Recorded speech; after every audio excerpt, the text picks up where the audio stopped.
Começou. Amém. Vamos fazer uma breve oração, então.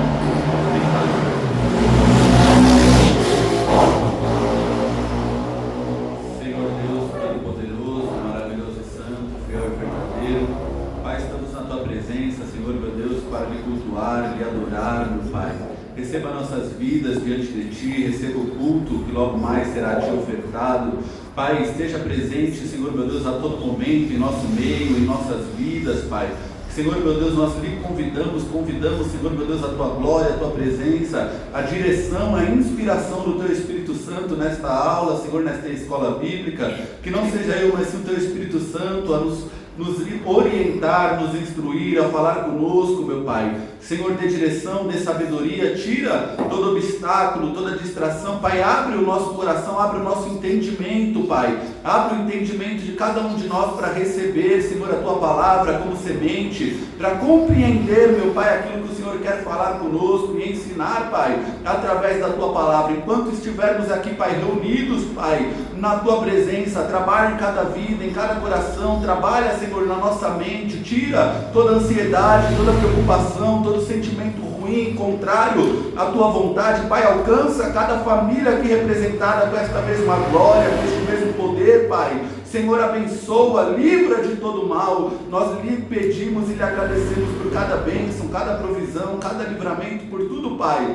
que o Senhor já fez, está fazendo e ainda fará por nós, pela nossa família, pelo nosso ministério, Pai, pelos nossos pastores e irmãos. Em nome do Senhor Jesus Cristo, seja feita em cada área das nossas vidas a Tua vontade boa, perfeita e agradável, é o que nós lhe pedimos e lhe agradecemos, em nome de Jesus. Amém e amém. Dando início hoje ao livro de Êxodo, parecia que não ia chegar, mas chegou, né? Foram meses, né, para chegar em Êxodo, mas conseguimos. Então, só recordando algumas coisas, eu coloquei um pouco de informação a nível de introdução, né, para a gente já não sair pulando para o capítulo 1, sem essa breve introdução sobre Êxodo, para a gente compreender aquilo que a gente está estudando. Então, como foi dito aqui ainda há pouco, Pentateuco traz a ideia de estrutura dos 5, uma estrutura em 5 partes. Então são os 5 primeiros livros da Bíblia: Gênesis, Êxodo, Levítico, Número e Deuteronômio. Para os judeus, eles são uma unidade, não são 5 partes. Era uma unidade para os judeus isso, e eles chamam de a lei, né, a Torá, a instrução, que, segundo a tradição, e Jesus vai confirmar isso no Novo Testamento, teria sido escrito pelo próprio Moisés. Essa é a evidência interna, tanto dos livros, quanto a confirmação de Jesus e dos apóstolos no Novo Testamento, é que Moisés é o autor aqui destes 5 primeiros livros. A nível de informação, a nossa crença ela não pode ser tola, né? Tudo aquilo que é verdade, Deus não é contra a verdade, toda verdade é a verdade de Deus. Então, o fato de eu dizer e a gente acreditar que Moisés é o autor dos 5 primeiros livros, isso não significa que estes livros não tenham passado por redação. Redação em que sentido, Luan, você quer dizer? No sentido de, por exemplo, um versículo que diz que Moisés morreu com tantos anos. Isso é óbvio que Moisés não escreveu. Então isso pode ter sido acrescentado por um escriba, por um copista, a nível de informação, para complementar esse tipo de redação, de edição que a gente diz.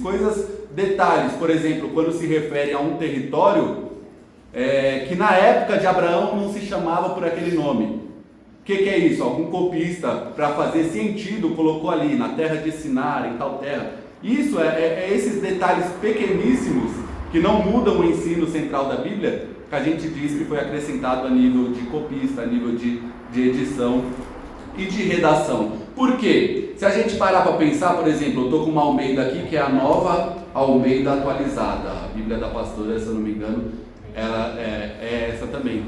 Só que começou com a Almeida corrigida fiel, aí veio a Almeida revista e atualizada, tem a Almeida edição contemporânea, que é a da Thompson, essa daqui é a nova Almeida. Por quê, Luan? São traduções que vão se fazendo necessárias depois de décadas. Agora você imagina os judeus com essa Torá, com essa lei, com esses 5 livros, durante séculos. Chega uma hora que precisa corrigir o nome de um lugar, chega uma hora que precisa acrescentar uma nota de rodapé ali, que posteriormente pode ter se tornado esse versículo que diz: Moisés morreu com tantos anos. Isso pode ter começado como uma nota de rodapé para a gente ter ciência. Então esse tipo de redação teve, mas a autoria dos 5 livros ela é considerada de Moisés. O livro para os hebreus tem o nome de Shemot, que são as primeiras palavras do livro. Se você abrir no versículo 1, está escrito assim: são estes os nomes. Na maioria das traduções vai estar assim: são estes os nomes. E a tradução em hebraico aqui é o Shemot. Os 5 primeiros livros da Bíblia para os hebreus, o nome é tirado das primeiras palavras. Por exemplo, Gênesis era o Bereshit, que é no princípio. E aqui o Shemot, para eles, são estes os nomes. Aí o Levítico vai ser o Vaikra, né? Bereshit, Shemot, Vaikra, Bamidbar, que é Números, que é no deserto, e Devarim, que é o de Deuteronômio. Mas a gente conhece por Êxodo, por quê? Porque no grego, na tradução grega da Septuaginta, foi colocado Êxodos. E Êxodos, como no português o êxodo, traz sentido de uma saída. Quem nunca ouviu o jornalista falar de um êxodo rural, quando o povo está saindo, né, do ambiente rural para ir para dentro da cidade? Então o êxodo traz a ideia de sair, de partir. E é o que traz dentro do livro, porque Deus tira, o povo de Israel parte de dentro do Egito. Aqui é a saída de dentro do Egito. O livro de Êxodo ele tem muitos pontos principais que a gente poderia destacar como principal ponto. Por exemplo, quem nunca ouviu uma pregação sobre a sarça ardendo ou um louvor? Quem nunca ouviu falar da Páscoa? A Páscoa ela é estabelecida aqui. Quem nunca ouviu falar das 10 pragas e do Mar Vermelho se abrindo? É no livro de Êxodo. Tudo isso acontece. Deus descendo no Monte Sinai, o monte fumegando, Deus falando, é no livro de Êxodo.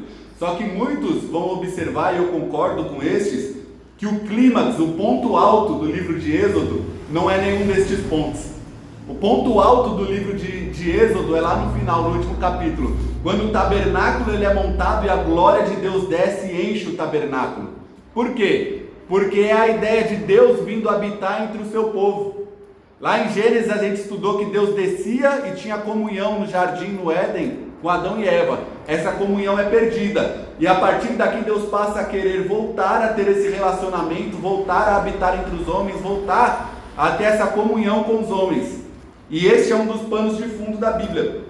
Em Gênesis a gente viu que um dos panos de fundo principais, talvez o principal para mim, é a ideia de criação. Deus cria no capítulo 1, criação, queda no capítulo 3, o ser humano queda, o ser humano cai em pecado, é expulso do jardim, e daí para frente a ideia de redenção, Deus tentando buscar a redenção da humanidade. Então, criação, queda, redenção. Só que em Êxodo a gente vê um outro pano de fundo na Bíblia, que eu preguei aqui algumas semanas atrás, alguns irmãos estavam, que é o pano de fundo da teologia da presença. Como assim teologia da presença, Luan? A presença de Deus estava lá no jardim do Éden, o ser humano perde. O ser humano passa a levantar altar e cultuar a Deus. Aqui em Êxodo, Deus vem para o tabernáculo, enche ele da glória. Só que Deus ainda não habita dentro do ser humano. Ainda tinha todo aquele processo para se achegar até Deus no Santo dos Santos, né? O sumo sacerdote, uma vez por ano, ele acessava aquilo, tanto no tabernáculo quanto no templo. Até que no Novo Testamento essa glória tabernaculou em Cristo. É como se Cristo fosse um templo, cheio da glória de Deus. E após ele subir aos céus, em Atos, ele envia o Espírito. E essa glória que está voltando desde lá, de Gênesis, de Êxodo, Deus querendo voltar e ter comunhão com nós. Hoje essa glória, esse Espírito de Deus, ele habita dentro da minha e da tua vida. Efésios 1,13 diz que quando cremos no Evangelho, fomos selados com o Espírito Santo de Deus. Aí dentro da teologia vão debater se esse selar é o batismo com o Espírito Santo ou não. Para mim, o meu ponto de vista, o ponto de vista mais geralmente dos reformados, né, que esse selar aqui é a habitação, porque você não precisa falar em línguas ou profetizar ou ter algum sinal manifesto da presença do Espírito para o Espírito estar habitando dentro da tua vida. Não, é impossível, a Bíblia diz, você ser cristão sem o Espírito estar habitando dentro da tua vida. É Ele que convence o homem do pecado, da justiça e do juízo. Então a partir do momento que você é cristão, que você foi regenerado, o Espírito está habitando dentro da tua vida. Então é esse pano de fundo. Deus vem aqui habitar no tabernáculo, em Êxodo a gente vai ver.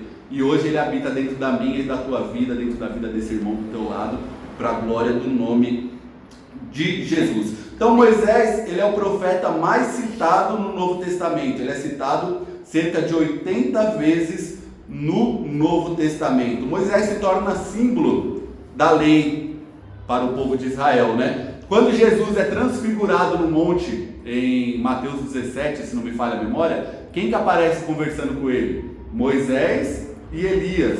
Moisés representando a lei e Elias representando os profetas. Só que Moisés também era profeta, né? Fica isso bem claro quando ele profetiza acerca de Jesus, que ele diz: Deus levantará outro profeta, semelhante a mim, e a ele vocês ouvirão. Então Moisés também é profeta, e é o profeta mais citado no Novo Testamento. Provavelmente Moisés ele nasce, eu digo provavelmente porque a gente não sabe a data certa, nem da data que o povo saiu do Egito. Tem uma datação mais tardia e uma mais recente dentro da academia. Alguns vão dizer que foi cerca de 1600 anos antes de Cristo e outros 1400, 1200 antes de Cristo. Essa data ela varia. Então não tenho como afirmar ao certo qual é o faraó do Êxodo, até porque o nome dele não é citado. Agora os estudiosos chegam, a maioria, à crença de que quando Moisés nasce, quem está no trono é Sete I. Por quê? Porque quando diz que levantou outro faraó que não conhecia a José, a tendência aqui é ser uma dinastia nova, que não concordaria com os hebreus ali dentro do Egito. E essa dinastia nova depois dos Iquisos, ela vem com Sete I. E o que é incrível, né, que faz mais de 3 mil anos isso. E se você jogar no seu Google, no seu celular aí, Seti, S-E-T-I, Sete ou Sete I, múmia, você vai ver o rosto dele, porque o Egito preservou a múmia desse Sete até os dias de hoje, você consegue ver a face dele. Sete I, Ramsés II, seu filho, tem a múmia, e provavelmente o faraó do Êxodo ele é o Merempta, ou também chamado Mernepta, porque o Egito não escreveu nada sobre a morte dele. Tá entendendo? O Egito tem escrito sobre todos esses faraós, mas sobre a morte do Mernepta ou do Merempta, eu chamo de Mernepta porque eu li primeiro Mernepta, ficou na minha mente. A morte do Mernepta, ela não é escrita nada sobre a morte dele. E o Egito gostava de fazer propaganda sobre as suas vitórias. Só que obviamente eles não gostariam de escrever sobre uma derrota tão grande, né? Então provavelmente o Mernepta, ele é o faraó do Êxodo. Êxodo começa então com a transição da história da família que a gente viu ser formada aqui, de Abraão, Isaac e Jacó, Deus transformando essa família em um grande povo. É interessante, eu disse aqui em outra aula, que entraram cerca de 70 ou 75 pessoas, Estevão vai dizer no Novo Testamento, né? Só que a verdade por trás disso é que não foram 70 nem 75. Porque ali não está escrito o nome de todas as mulheres, o nome de todas as crianças, o nome de todos os servos. Lembra que quando Abraão vai resgatar Ló, ele sai com 318 homens?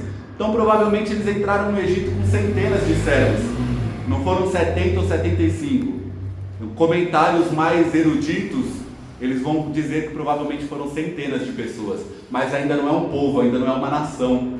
Deus vai transformar essa família de Abraão, Isaac e Jacó em um povo, em uma nação de cerca de 2 milhões de pessoas. Deus vai tirar de dentro do Egito. Então no capítulo de número 1, é interessante que tem também a arqueologia achou, você pode jogar no Google também depois se você quiser, a estela de Mernepta ou Merempta. É o primeiro menção ao nome de Israel como nação, como povo, que a arqueologia tem ciência. Então 1000 anos antes de Cristo, 3000 anos atrás, Israel já era uma nação. Isso a arqueologia já comprovou. A arqueologia tem escritos de outros povos citando Davi, citando reis de Judá. Isso é muito interessante porque, Luan, a gente não depende da arqueologia para a gente acreditar na Bíblia. Não depende. Se a arqueologia não achar prova, eu continuo acreditando na Bíblia. Só que é muito lindo a gente ver que a arqueologia vai achando prova atrás de prova do que o que está escrito aqui é verdadeiro. Que Davi existiu, que Acabe existiu, Josias existiu, Ezequias existiu. Tem reis da Assíria, da Babilônia que escreveram sobre estes homens, esses reis de Israel. Então o que a gente lê aqui realmente também tem o seu conteúdo de história, não é só teologia, é história. Só que o mais importante para eles é a teologia, é a crença. Por isso que eles não se importam em escrever a data que saiu do Egito, não se importa em escrever quem era o faraó, porque o importante para eles é a teologia, é a crença, é a fé. O importante é o que Deus quer falar e ensinar através disso, não é a data. Então é muito interessante a gente ver isso no capítulo 1, porque não fala o nome do faraó, mas fala o nome das parteiras, que salvaram o povo de Deus, e Deus abençoa elas, e Deus constituiu família para elas. Então, às vezes quem é famoso e poderoso na terra, no reino dos céus e no mundo espiritual, isso não vale de absolutamente nada, né? Os hebreus passam a ser vistos como uma nação, e quanto mais eles eram oprimidos, mais eles eram perseguidos, mais eles cresciam, diz em Êxodo. E isso é uma verdade, um princípio espiritual. Um dos pais da igreja, Tertuliano, ele vai dizer que o sangue dos mártires é a semente da igreja, é a semente do cristianismo. O que isso significa? Ele está escrevendo isso numa época que os cristãos eram lançados no Coliseu para enfrentar leão, para ser morto, despedaçado. Para comemorar, se eu não me engano, a inauguração do Coliseu em Roma, foram cerca de 70 mil cristãos que morreram ali. Então ele está escrevendo numa época dessa, que o sangue dos mártires é a semente da igreja. É a mesma ideia daqui de Êxodo. Quanto mais persegue, quanto mais bate, quanto mais machuca a igreja, em vez dela diminuir, ela cresce. Você está entendendo? Em vez dela diminuir, ela cresce. Em vez de diminuir, ela aumenta. E isso é uma verdade desde o Antigo Testamento. Porque a eclésia, a congregação de Israel aqui, quanto mais perseguiam eles no Egito, mais eles cresciam. Então a gente reclama de perseguição, né? A gente reclama da opressão do inimigo, porque todo mundo que serve a Deus sente a opressão do inimigo, levantar do inimigo, mas quanto mais ele levanta, mais ele persegue, mais a gente cresce, mais a gente amadurece, mais a gente aprende a combater, mais a igreja aumenta, mais a igreja cresce. E crescer não é inchar. Tem muita igreja inchada por aí, porque eu preguei já algumas vezes contra a estrutura. Mas fato é que se você colocar uma estrutura bonita, pastor, uma estrutura linda aqui, vamos gastar milhões aqui, montar uma estrutura linda, você não precisa nem evangelizar, as pessoas vêm, porque é um ambiente instagramável para você tirar foto, é um ambiente que vai ser legal você postar. Então essa igreja cresceu, Luan? Não, ela inchou, está cheia de gente, mas não cresceu com saúde, não cresceu alicerçada na palavra. Então o povo aqui está crescendo, está sendo perseguido, mas está crescendo. Das 7 igrejas de Apocalipse, 2 não recebem crítica de Jesus. Sabe qual eram as 2? As mais perseguidas.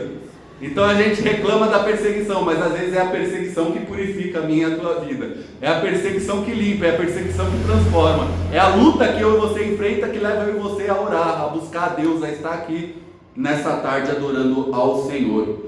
Então, Sifrá e Puá, as 2 parteiras, elas praticam aqui o que pode ser chamado de desobediência civil, porque a ordem do governo, vamos colocar aí, a ordem do Estado era o quê? Se for menino, mata.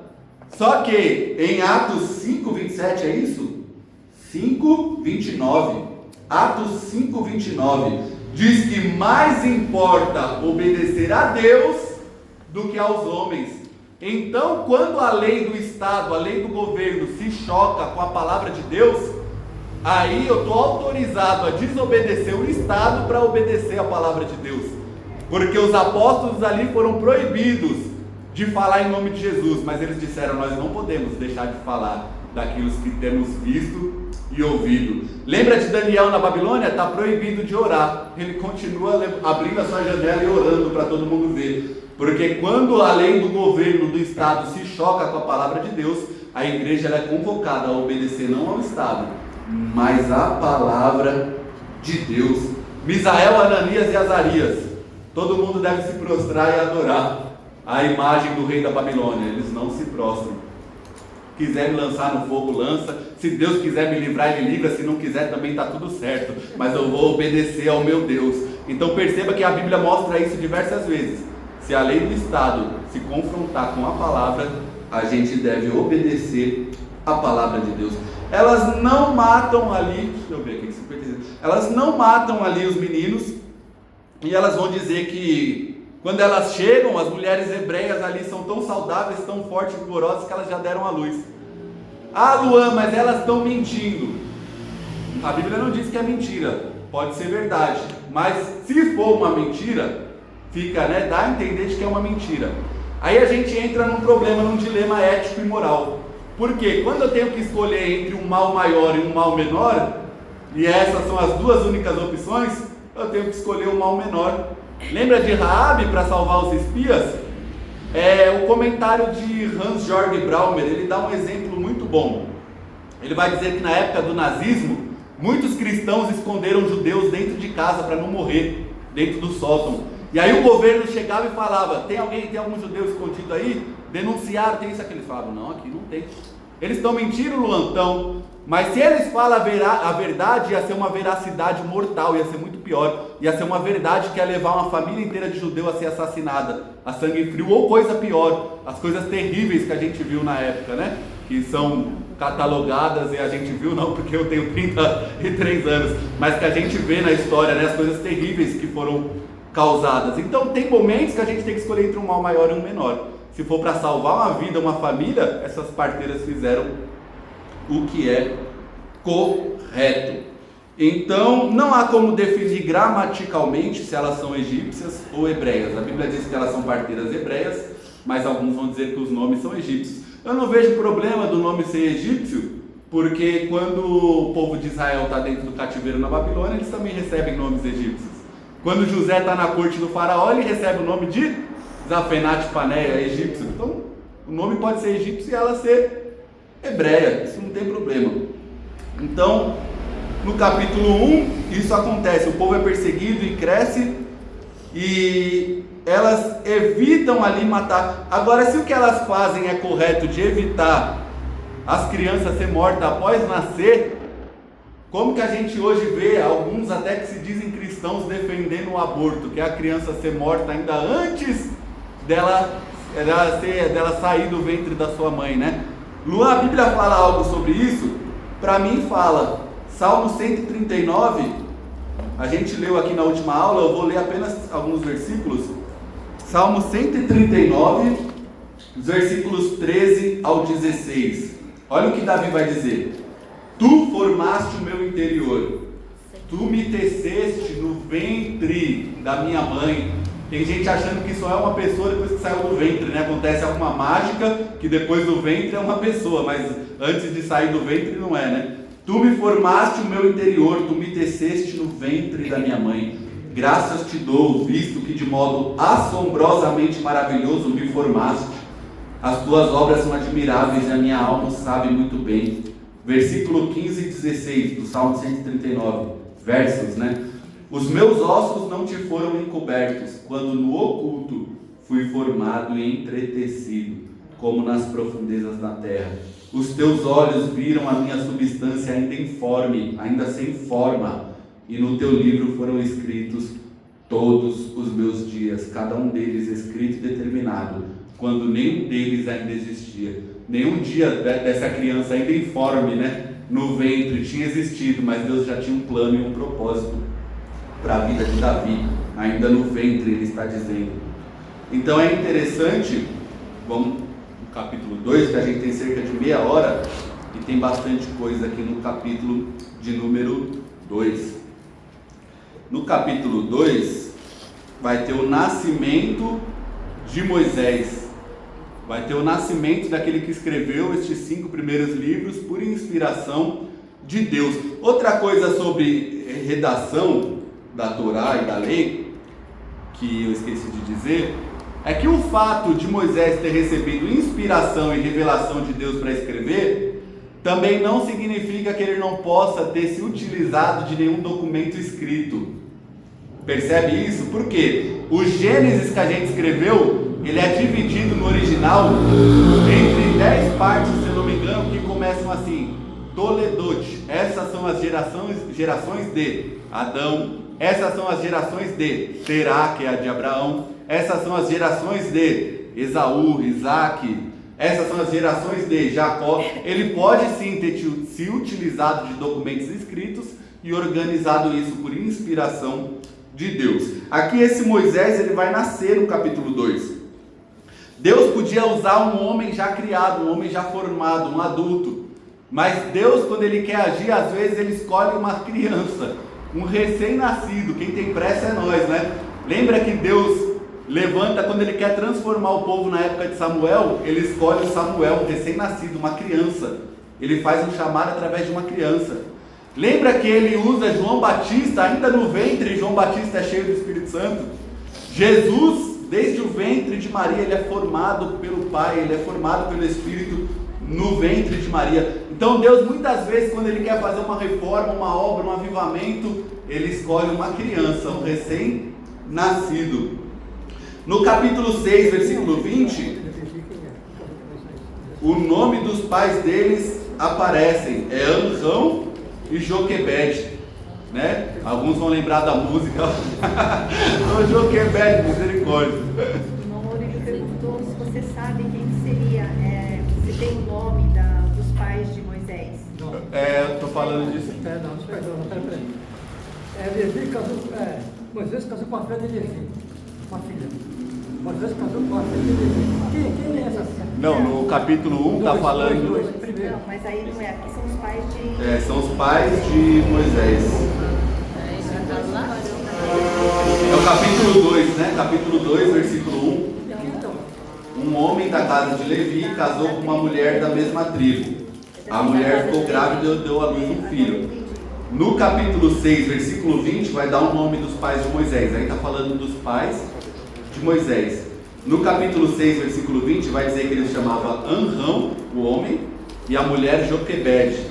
Tem aquele hino que para mim é péssimo. Para mim o hino é péssimo e a pessoa que fez agiu muitas vezes de forma mais péssima ainda. Então deixa isso para lá, né? Eu também, cada um tem os seus erros, né? Vamos para lá. Anrão e Joquebede. Deus, ele escolhe então uma criança, como ele escolheu Samuel, como ele escolheu João Batista. Deus escolhe uma criança. Perceba que Arão era mais velho que Moisés, e Miriam era mais velha ainda, porque ela cuida dele quando ele é um recém-nascido. Só que Deus, em vez de escolher um dos dois, escolhe o recém-nascido. Deus não depende de nós para nada, né? Deus pode fazer o que Ele quiser. Em vez de Ele escolher o Arão ou a Miriam, Ele escolhe o recém-nascido, que está sendo dispensado ali na beira do rio. O tempo é um tempo de crise, o tempo é um tempo de aflição. O povo está sendo perseguido, e mesmo assim, Hebreus vai dizer que eles, por fé, eles geraram, né? Eles tiveram fé. Então dá a entender que foi algo programado, né? Não foi um acidente. E ainda que o nascimento de alguém, como o meu foi particularmente, um acidente quando os pais não querem, é um acidente aos olhos da terra, mas nunca é um acidente aos olhos de Deus. A gente leu aqui que ainda foi visto o corpo, a substância ainda informe, e Deus escreveu um plano, um projeto quando nenhum dos dias existia. Então, ainda que tenha sido um acidente terreno, nunca vai ser um acidente para o céu. Uma vida nunca é um acidente para Deus. Então, ainda que alguém, os pais não tenham programado nascer como eu, ainda que alguém, como eu ouvi um dia, tenha sobrevivido à tentativa de aborto como eu sobrevivi, eu posso falar disso, então, para Deus não é um acidente. Mas o que dá a entender é que eles não foram um acidente, porque Hebreus vai dizer que por fé eles geraram Moisés. Então, no tempo de crise, alguém está gerando por fé. No tempo de dificuldade, alguém está tendo fé para gerar algo. O tempo é de crise, mas eles estão gerando. Lembra de Isaac? O tempo é de crise, de fome, de seca, mas ele está gerando, está plantando e está colhendo a 100 por 1. Aqui os pais deles, num tempo de crise, num local adverso, todos eram contrários ao povo hebreu ali, os egípcios, mesmo assim, eles geraram. E a Bíblia vai dizer que o menino era bom, o menino era bonito. As traduções vão dizer que ele era bonito. Só que a ideia no original pode ser traduzido, a palavra que é traduzida por bonito, pode ser traduzida por bom. Então a ideia aqui não é, que bebê bonito, se fosse feio nós matava, mas é bonito, vamos guardar. Não é isso. A ideia aqui era que o menino era bom. O que isso dá a entender? Alguns comentaristas vão dizer que o fato dele ser bom significa que era fácil de esconder, que se você alimentasse, não era uma criança que chorava muito, porque eles precisam esconder dos egípcios. Só que chega um tempo que o menino cresce e não dá mais para esconder. Ele está escondido, mas chega um tempo que não dá mais para esconder. E aí é o tempo que ela vai ter que pegar ele que cresceu mesmo num tempo de aflição, num local ruim, adverso, ficou escondido, ela vai ter que pegar ele e vai ter que colocar naquele rio. Ela confia na providência, que a gente viu aqui nas outras aulas, na providência de Deus. Aí, alguns pregadores vão dizer a loucura, eu já disse aqui outra vez. Eu ouvi isso, acho que eu ouvi isso até nos Gideões, viu? Eu já vi muito pregador dizer isso de lá pra cá, que o cesto foi indo contra a correnteza até chegar na princesa. Mas quando eu li o texto a primeira vez e confirmou estudando e lendo os comentaristas, você vê bem claro que o texto ele é colocado. Lê aí comigo, para quando você ouvir os pregadores mentindo, você saber que está mentindo. A irmã do menino, versículo 3.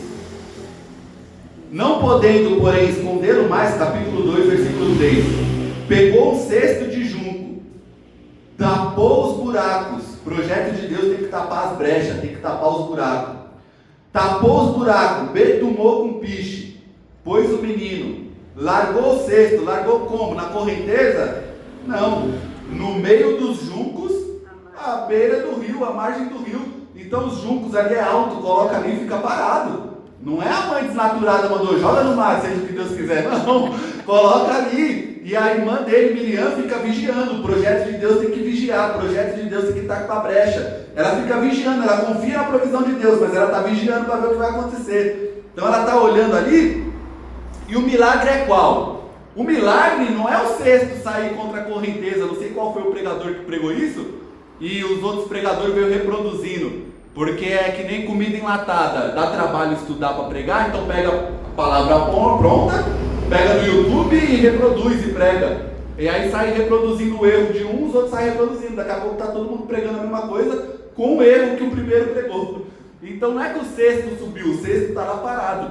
O milagre aqui da providência de Deus é a princesa, que tem aonde se banhar lá no palácio, ela descer na hora exata, no dia exato, para se banhar no Nilo, bem no lugar que Moisés está ali. Olha a provisão de Deus organizando todas as coisas.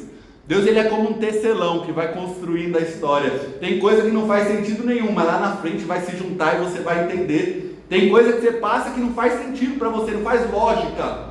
Outro dia eu estava conversando com um no trabalho que estava falando, não tem lógica, o que Deus fez na minha vida não faz sentido. Eu falei para ele, irmão, Deus fala para Abraão que vai ser pai de uma nação, só que a mulher dele é estéril, tem lógica isso? Não tem. Deus fala para ele que vai dar uma terra, manda leite e mel para o povo de Israel, quando ele chega na terra está uma grande fome, tem lógica isso? Não tem. Ele passa 25 anos orando para ter um filho que Deus prometeu que vai dar. Deus dá o filho, quando Deus dá o filho, Deus vai e pede de volta, tem lógica isso? Não tem. E Abraão é o quê? O pai da fé. Então eu ter fé é quando, mesmo quando não faz sentido, não faz lógica, eu não estou compreendendo, não estou entendendo, mas eu continuo acreditando que o meu Deus vai fazer, eu continuo acreditando que o meu Deus está no controle de tudo. Então olha que coisa linda, a criança é colocada, a princesa desce. Sabe o que é interessante? Muito provavelmente ela está indo no Nilo oferecer um sacrifício. Muito provavelmente, a Bíblia não diz, mas muito provavelmente ela está indo ali fazer um sacrifício para o Deus do Nilo, fazer um ritual para a divindade do Nilo, porque no Egito tudo era um Deus, o Nilo é um Deus, os animais são deuses, cada coisa representa um Deus. Então provavelmente ela está indo ali para o Nilo fazer um ritual. Então o cenário parece o quê? Parece o cenário da vitória do inimigo. Uma princesa ímpia, pagã, indo fazer um ritual para um deus egípcio e acha a criança. E aí, acabou o projeto de Deus? Não. Era Deus trazendo provisão, era Deus trazendo suporte para esse projeto que ele tinha na vida de Moisés. Porque o Moisés, ele ia usar de tal forma que ele precisava que esse Moisés fosse ensinado, fosse instruído, fosse alimentado, fosse suprido das suas necessidades. Então esse Moisés, ele é levado para dentro do palácio. E ele é ensinado em toda a ciência e em todo o conhecimento dos egípcios.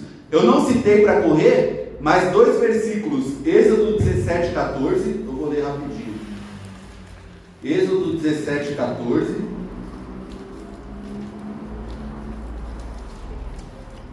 Então o Senhor disse a Moisés, escreva isso para memória num livro Olha a evidência interna de que Moisés sabia escrever e que Deus orientava ele a escrever. Escreva isto num livro, capítulo 17, versículo 14. O Senhor, Yahvé, disse a Moisés: escreva isto para a memória num livro e repita-o a Josué, porque eu vou apagar totalmente a memória dos amalequitas da terra. Vai para o capítulo 24. Capítulo 24, versículo de número 4. Quem encontrar aí pode ler para a gente. Moisés escreveu todas as palavras do Senhor e, tendo se levantado de manhã cedo, edificou um altar ao pé do monte e ergueu 12 colunas, segundo as 12 tribos de Israel. Então são dois versículos mostrando o que? Que Moisés escrevia, e no primeiro ainda diz que Deus dá ordem para ele escrever. A gente vê isso em Jeremias também, Deus dando ordem para Jeremias escrever. O rei corta o que Jeremias escreveu, joga no fogo, Deus fala: escreve de novo, e ainda acrescenta outras palavras que eu vou te dar. Então perceba que esse é o sistema de produção da Bíblia. O homem escreve dentro da sua capacidade. A gramática de Apocalipse, ela é ruim. Quem escreveu misturou grego com hebraico, alguns hebraísmos, né?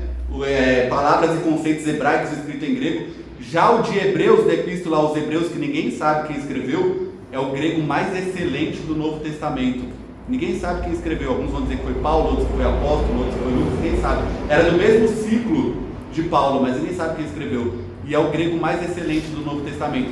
Então o processo de produção da Bíblia é esse: o homem escreve dentro da sua capacidade, mas por inspiração e revelação de Deus. Deus vai ali inspirando e direcionando o que ele está escrevendo, e é assim que a Bíblia é produzida. O escritor é humano, mas o autor e inspirador é o meu e o teu Deus. Então, voltando aqui, parece o cenário da vitória do inimigo, mas era Deus trazendo suporte e recurso para o projeto dele. Agora, algo que poucos sabem, meu Deus, vou ter que correr. Depois a gente faz, pastora, pelo canal, porque eu tive que pular muita coisa e não vai dar certo assim. Depois a gente faz pelo canal, que fica mais completo e melhor. Moisés, muitos não sabem, e eu até o ano passado nunca tinha ouvido falar isso. O Moisés, até porque são coisas que a gente não pode explicar em pregação. O pregador, outro dia eu ouvi um amigo meu dizer: eu estava trazendo conhecimento, e o povo não estava vindo comigo, não estava recebendo, estava um silêncio, estava um tal. E aí eu comecei a aplicar, o povo, tal. Eu falei: irmão, você tem que entender, o pregador, quem lidar com a igreja, tem que entender que tem situações e coisas que é para ser falado na sala de aula, numa EBD, numa escola bíblica, numa escola de teologia, que não serve para pregação. E se você for trazer na pregação, não dá. A pregação você tem que ser simples e aplicar, porque eu tenho que alimentar tanto a pessoa que tem conhecimento, como uma senhora de 80 anos que entrou aqui e nunca ouviu falar de Bíblia. Ela tem que ouvir algo de Deus. Então eu tenho que ser o máximo simples possível. Agostinho de Hipona, ele dizia que se uma chave de madeira abre uma porta, para que eu vou querer uma chave de ouro? O que ele está querendo dizer com isso? Se eu sendo simples, Deus pode salvar uma alma através da minha vida, para que eu vou querer complicar? Então tem coisa que eu tenho que saber discernir que não é para pregação. Isso daqui é um detalhe que talvez eu nunca tenha ouvido por isso. Isso aqui é para sala de aula. O nome Moisés está faltando um elemento chamado teofórico. Luan, o que é isso? Pensa no nome Ramsés, o faraó, né? Lembra? Quem assistiu na Record? Ramsés. Ramsés, Ra é o nome de um deus, Deus Sol, Ra. E Missés é filho de Ra. Você pega outros faraó, Tutmoses, é a mesma coisa. Tut, Deus Tote. E Moses, filho de Moses, filho do Deus Moses, filho do Deus Tote, perdão. Ramsés, filho de Ra. Então Moses ou Missés, para o egípcio, é filho de, gerado por. Está entendendo isso? Agora pega isso daqui, a filha do faraó, ela tira ele do Nilo e fala: vai se chamar Moisés, porque eu tirei ele do Nilo. Isso quem está escrevendo é a Bíblia hebraica. Ela não fala hebraico. Então provavelmente ela colocou o nome de um deus egípcio e acrescentou Moses ou Missés. E o deus do Nilo é qual? Um deles, ou o principal, era o Rapi. Então comentários mais eruditos e aprofundados vão dizer que provavelmente, algum nome de um deus era. Se ela tirou do Nilo, Provavelmente era o nome do deus do Nilo. Provavelmente era Ramsés. Quem? Ramsés? Não. Ra é o deus Sol. Então tirei do Nilo, deus do Nilo. Ramsés, tirei do Nilo. Só que Hebreus vai dizer que ele recusou ser chamado filho da filha de Faraó. Em algum momento ele falou: não tenho nada a ver com esse Rapi, não tenho nada a ver com Ra, com Tote, com nenhum deus do Egito. Então ficou só o Moisés, ficou só o Moisés. Aí para o hebreu a palavra é parecida com tirar, com extrair. Isso já bate com a história que ele extraiu o povo do Egito, então fica só Moisés. E aí no capítulo seguinte, um homem que não tem nem nome, que é o filho dele, filho de quem? Não sei. O homem que não tem nem nome pergunta para Deus: quem é você? O que eu vou dizer? Diga que eu sou o que sou. Pronto. Está o Deus sem nome enviando um homem sem nome. E a glória é toda dele. Está vendo a profundidade disso? É lindo, né? Quando a gente se aprofunda na Bíblia. Tem coisa que não dá para falar na pregação, mas que na aula, se aprofundando, a gente percebe. Então o nome dele aqui provavelmente é a mesma raiz egípcia. Filho dele, filho. Moisés é o quê? Filho. Extraído. Então é interessante que a mãe, faltam 13 minutos, eu vou correr para não acontecer da última vez. Eu não vi. A Amanda falou que o Gu colocou até uma contagem regressiva atrás de mim aqui. Eu falei: meu Deus, se eu tivesse visto, eu tinha feito só em nome do Pai, do Filho e do Espírito Santo. Então é interessante que a mãe dele, a princesa fala: chama alguém para cuidar da criança, e eu vou pagar por isso. E aí chama a irmã dele, Miriam, que está perto, chama a própria mãe. A própria mãe de Moisés recebe dinheiro para cuidar do filho dela, Moisés. Olha a provisão de Deus, o cuidado de Deus sobre tudo isso, né? Ela recebe um salário para cuidar do filho dela. Agora olha que coisa linda. O povo vai dizer, e os mais progressistas, os mais ateus, vão dizer que, nossa, nós somos retrógrados, nós somos, né?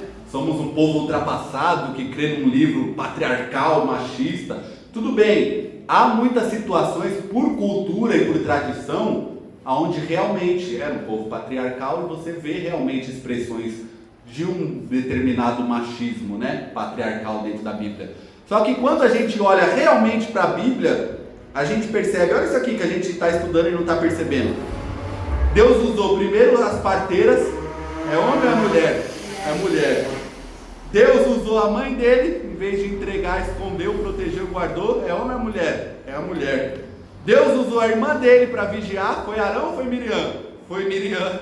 Deus usou uma princesa para tirar do Nilo e mandar cuidar, foi o príncipe ou foi uma princesa? Foi uma princesa. Então todo mundo que Deus está usando para abençoar e para levantar esse Moisés são as mulheres ao redor da vida dele. Quando Jesus ressuscita, o testemunho da cultura da época é que o testemunho de uma mulher não podia ser dado dentro de um tribunal, você sabia disso? Não valia de nada. Aí o meu e o teu Jesus ressuscita, ele aparece primeiro para quem? Para as mulheres. Fala: vocês estão totalmente errados, vou aparecer primeiro para as mulheres, para vocês verem que o que Paulo disse, aqui não tem homem, não tem mulher, não tem servo, não tem serva, não tem grego, não tem bárbaro, não tem judeu, não tem cita. Todas as barreiras de gênero, de cultura, tudo isso é quebrado em Jesus Cristo. Deus usa o homem, Deus usa a mulher, Deus levanta o homem, Deus levanta a mulher. A gente tem 10 minutos. Eu juro para vocês que eu gostaria de parar e ficar conversando e perguntando e tirando dúvidas. Mas se a gente fizer isso, a gente vai demorar 2 anos para cobrir o livro de Êxodo. Ainda mais porque eu percebi logo no começo aqui, eu não tenho experiência com isso. Eu já dei aula em EBD, mas com revistinha a aula vem pronta. Sabe o que eu fazia? Eu juro para vocês, não é falando isso para se gabar, mas é falando para vocês entenderem que já vem tão pronto que antes de eu dormir, um dia antes, eu lia com a caneta na mão e eu traçava onde eu queria destacar. Pronto, eu ia para aula assim, porque é simples, já vem pronto, você só comenta. A revista do professor, ela já vem até com o que você deve falar, então já é pronto, não dá trabalho nenhum, entendeu? Agora aqui eu percebi nas primeiras aulas que dependendo da pergunta que a pessoa fizer, ela direciona totalmente para um assunto que não tem nada a ver com a Bíblia e com o livro que a gente está estudando. Uma vez a gente estava dando aula aqui e não é uma crítica, tá? Não é uma crítica, eu até estou sentindo falta da nossa irmã no culto. O que aconteceu? A Eli. Ela mora longe, não está podendo vir. vir. Quando está de folga. Ele está indo para o de folga ele trabalha. Ela perguntou sobre a perca da salvação. E aí, eu sendo honesto como sou, eu não vou te ensinar só uma posição, eu vou ter que te falar as diferentes posições e você vê qual que faz mais sentido para você. Então só aí eu vou passar umas meia hora falando disso e acabou a aula, entendeu? Então por isso que às vezes eu tenho que correr e focar mais aqui. Então perceba outra coisa, vamos desmistificar aqui, outro erro. Qual erro, Luan? Pode ser um acerto, mas para mim provavelmente é um erro. Todo pregador vai dizer para você que Moisés está sendo ensinado para ser o quê? Faraó. Só que nessa dinastia aqui não é a dinastia dos Iquisos, já é uma dinastia que é contra o povo hebreu. Muito provavelmente, para você ter uma ideia, Ramsés II, que provavelmente é o desse período aqui, não do Êxodo ainda, mas provavelmente desse período. Ramsés II tinha 60 filhas. Por que a filha o filho dessa daqui, adotado, vai ser faraó e o das outras 60 não? Aí todo pregador e professor vai falar para você, Moisés estava sendo ensinado para ser faraó, ele assumiu o trono. Não, provavelmente ele está sendo ensinado, vamos colocar aí num termo moderno, para assumir uma pasta ligada aos hebreus. Vamos cuidar dos estrangeiros na terra, vamos capacitar um estrangeiro para lidar com eles. Provavelmente é isso. E aí na primeira viagem que ele faz, quando ele chega lá para ver a situação dos hebreus, ele vê um egípcio espancando. E a palavra espancar ali pode ser traduzida por matar, o que faz muito mais sentido, porque ele vê um egípcio matando um hebreu, e aí ele reage, bate no egípcio e mata. Então na primeira viagem que ele faz para exercer a função, que ele foi ensinado, ele falou, isso aqui não é para mim, eu não vou oprimir o meu próprio povo, posso ter sido ensinado, capacitado para isso, mas eu não vou. Então na primeira viagem que ele vai, ele recusa fazer isso. E o que é que ele faz? Ele olha ao redor, direita para a esquerda, ninguém está vendo, ele vai, mata o egípcio e enterra na areia. Ele olha primeiro para a direita e para a esquerda, para ver se alguém está olhando. Lembra da mulher de Potifar? O que ela faz? Ela espera a casa estar vazia. Então aqui é fácil, né? Aqui a gente não peca, aqui eu não caio em pecado, eu nunca desviei dentro da igreja. O difícil é lá fora, né? Quando a gente olha para um lado, para o outro, ninguém está olhando. O difícil é lá fora, quando não tem ninguém ao redor, né? Aqui ninguém cai, você percebe? Então o que ele faz? Ele olha para um lado e para o outro, ninguém está olhando, eu vou matar. Aí ele mata, só que ele mata e enterra na areia. E aí a areia não consegue cobrir, uma hora o pecado ele é exposto. Então o pecado dele é exposto, um tempo depois ele vai defender outro hebreu. E aí o próprio hebreu vai falar para ele, quem te pôs por juiz sobre nós? Aí ele percebe um problema, pastora, sabe qual que é o problema? O problema não é só libertar os hebreus dos egípcios, o problema não é só esse, o problema é os hebreus com os próprios hebreus, percebe? Dá trabalho, né, pastor? Os hebreus com os próprios hebreus. Vamos colocar no termo atual, não é só tirar do mundo e pôr na igreja. Aí está dentro da igreja e começa o conflito dentro da igreja, hebreu com hebreu, crente com crente. Então ele fica assustado com aquilo. E a notícia de que ele matou alguém chega no faraó, e o faraó decide que vai matar ele. Quando a notícia de que o faraó vai matar ele chega, ele foge, ele corre. Ele foge e ele vai parar em Midian. Alguns vão dizer que em vez de ele matar o egípcio de fora, ele devia matar o egípcio de dentro, que existe dentro dele. Mas ele matou o de fora, né? E ao matar o de fora, ele corre, ele foge. Hebreus vai dizer também, eu não vou ler, para não tomar tempo, mas diz que ele pensava, se eu não me engano é Atos, Estevão vai dizer, pregando por inspiração do Espírito, cheio do Espírito, o rosto até resplandecia. Estevão vai dizer que ele pensava que o povo ia entender, olha isso, que revelação. Ele pensava que o povo ia entender que ele ia libertar o povo. Então aqui ele já tem uma noção do chamado dele, do propósito de Deus na vida dele. Mas ele quer fazer no tempo dele e do jeito dele. E aí no tempo dele, do jeito dele não dá certo. Tem que ser no tempo de Deus, do jeito de Deus, com a glória e a direção de Deus. Atos 7:25. Pensou que entendiam que Deus iria salvar através dele. Aí ele foge para Midian. A gente tem 5 minutos, eu prometo que eu vou encerrar tempo. Moisés em Midian. Quem que são os midianitas?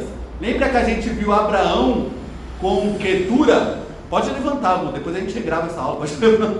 Pode fazer. Abraão com Quetura, ele gera alguns filhos. E um dos filhos é Midian. Midian gera os midianitas. Aí Jetro ou Reuel, amigo de Deus, que ele encontra aqui em Midian, provavelmente sim, é sacerdote de Jeová, do nosso Deus. né? O sacerdote de Javé, que a gente conhece por Jeová quando apresentaram os vocais, isso é outra história. Ele é sacerdote do Deus de Israel em Midian, porque o povo de Midian é descendente de Abraão. Então provavelmente aprendeu a fé com Abraão e manteve essa fé. Quando ele chega em Midian, a fé em Javé ali não é desconhecida. Aí ele vai defender as filhas desse sacerdote na beira de um poço. Que interessante, né? Na beira de um poço, Eliezer, servo de Abraão, achou uma esposa, Rebeca, para Isaac. Na beira do poço, Jacó encontrou Raquel. Na beira do poço, Moisés está encontrando aqui aquela que vai ser a esposa dele. Aí Jesus e a mulher samaritana, na beira de um poço. Um hebreu não pode falar com uma mulher, ainda mais uma samaritana, ainda mais, agora a gente entende, ainda mais na beira de um poço. Vamos pensar o quê? A beira do poço é onde nossos pais antepassados encontraram esposa. O que Jesus está fazendo com a samaritana? Será que ele quer ser o sétimo marido dela? É o sétimo, sim, é o sétimo noivo da minha e da tua vida. Esse noivo é bom, esse ele é fiel, esse ele salva, esse as bodas é verdadeira. Então Moisés defende elas. Olha que interessante, ele defendeu um hebreu e agora ele defende as filhas de Jetro. O que mostra isso? Que o comportamento dele, o caráter dele é de defender, é de libertar, é de ajudar quem está sendo oprimido.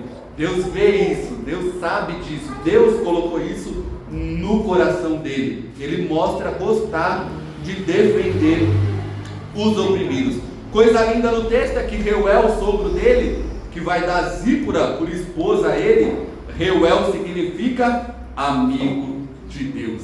Ele está distante da sua família, ele está distante do seu povo, ele está passando por um deserto, mas vai ter sempre um amigo de Deus, que Deus vai levantar do meu e do teu lado. Ele tem 2 filhos, um ele chama de Gerson, peregrino sou em terra estranha, e o outro ele vai ter posteriormente em outro capítulo. A Bíblia diz, e aqui a gente encerra, o povo gemia e clamava por causa da escravidão. Então hoje a gente viu a introdução, capítulo 1 e 2. O próximo a gente vem a partir da sarça. Lê os capítulo 2, versículo 24 e 25. Olha o que está escrito. Eu vou ler para encerrar antes do Google pôr a contagem. Capítulo 2, versículo 24. Já está lá, ó. Já está lá, meu Deus do céu. Corre, Luan. Versículo 24 e 25. Deus ouviu o gemido deles e lembrou-se da sua aliança com Abraão, com Isaac e com Jacó. Deus viu os filhos de Israel e atentou para a situação deles. Só um destaque, a gente ora. Diga comigo, Deus ouviu. Deus ouviu. Deus lembrou. Deus lembrou. Deus viu. Deus viu. Deus atentou. Deus atentou. Glória a Deus, os 2 versículos dizem, Deus ouviu, Deus lembrou, Deus viu, Deus atentou. O teu clamor não passa desapercebido por Deus. Vamos orar em 50 segundos. Deus, graças te damos por tudo que o Senhor fez, está fazendo e ainda fará. Toma nossas vidas em tuas mãos, visita os nossos familiares com poder e glória, traz novas vidas, novas almas, acrescenta ao teu povo, ao teu rebanho, Pai, dê crescimento a esta obra, abençoa o teu povo, recebe o culto a ti ofertado, graças te damos por tudo, no nome de Jesus Cristo, amém. E amém. 20 segundos para arrumar as cadeiras.